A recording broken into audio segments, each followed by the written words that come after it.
Eu até tive um caso que foi bem interessante, que era contra a quadrilha do Fernandinho Beiramar e contra ele mesmo. Esse caso foi em 2006, um pouco mais adiante. E a investigação é bacana, sabe? O processo criminal é legal.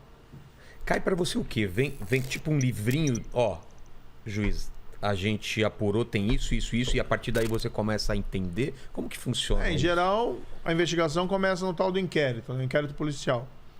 E a polícia, de alguma forma... Investiga? Descobriu que tinha um crime em andamento. Tá. Né? Até para te explicar como é que funciona. Esse caso era o seguinte. O Fernandinho Beiramar, quando estava preso em Brasília, ele teve acesso a um telefone celular. Dentro da prisão. Dentro da prisão. A polícia descobriu, mas ao invés de tirar o celular, preferiu dar corda. Interceptar.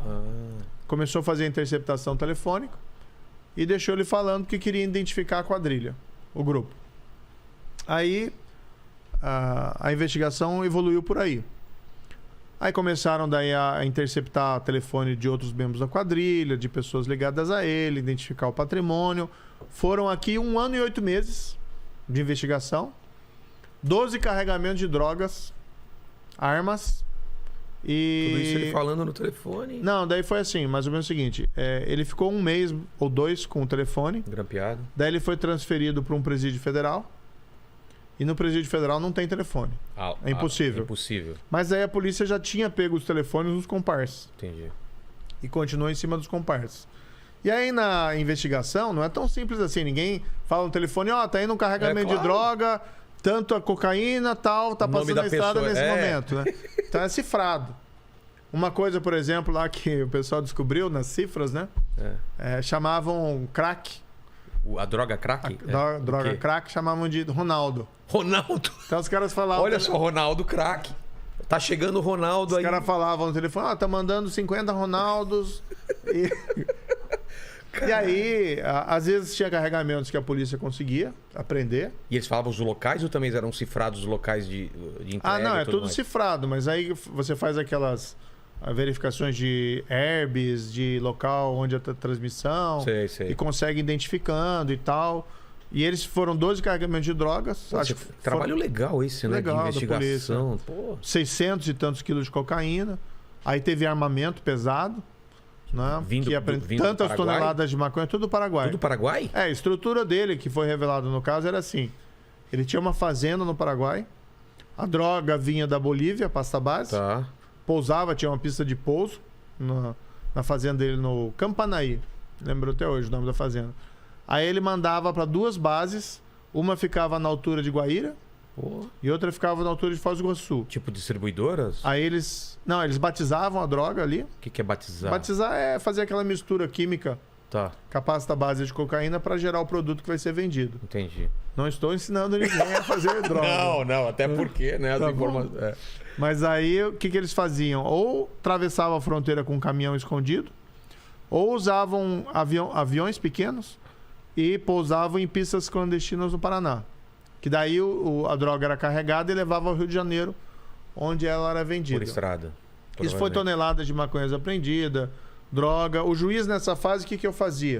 Eu já era o juiz do caso. Eu recebia os pedidos da polícia para decidir sobre a interceptação telefônica. Recebia os pedidos para quebra de sigilo bancário, fiscal. O que você leva em conta nisso daí, quando tem esses pedidos? Você tem que levar a prova, né? Se aprova... Sim, você tem que levar...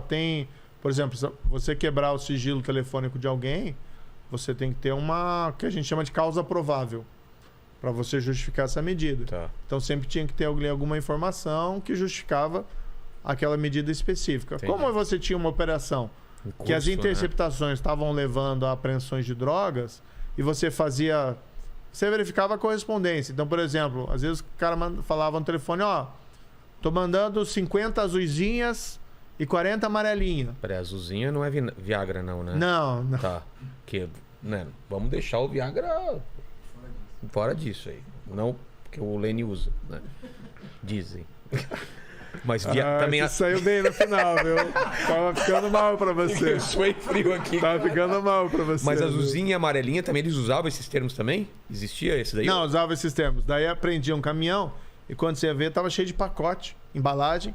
Uns estavam em embalagem azul, outros estavam em embalagem amarela. E cada um era uma droga. E cada um era uma qualidade de droga que estava sendo vendida. Mas os caras, o caminhão era só droga ou eles misturavam com outras coisas? Não, mistura né? com outras coisas, né? Tá. Então, daí foi esse caso, o juiz decide essas situações e quando tinha, por exemplo, pedido de prisão, só quem pode determinar a prisão de alguém é o juiz.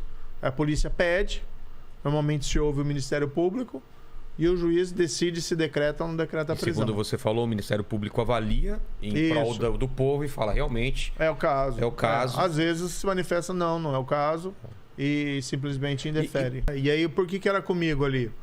Porque o tráfico internacional de drogas é competência da Justiça Federal, ocorria no Paraná, e tinha também a lavagem de dinheiro. O bacana desse caso, por que eles deixaram tanto tempo os carregamentos de droga? Não era só para prender a droga, né? Mas era também para eles identificarem a quadrilha e tentar identificar o patrimônio da quadrilha. Então daí a gente teve lá dinheiro em espécie que foi apreendido, propriedades vinculadas ao grupo criminoso do Beira-Mar apreendidos. Então foi um impacto na época forte até na quadrilha dele. Mas, por exemplo, se essa ramificação leva a coisas em São Paulo, no Rio, tanto faz. Aí tanto faz porque começou, né? Porque começou ali, entendeu? O que é um pouco a história da Lava Jato. É, exatamente. O pessoal se pergunta, mas por que a Lava Jato foi em Curitiba? Eu achei muito estranho isso quando eu comecei. Por que Curitiba, né?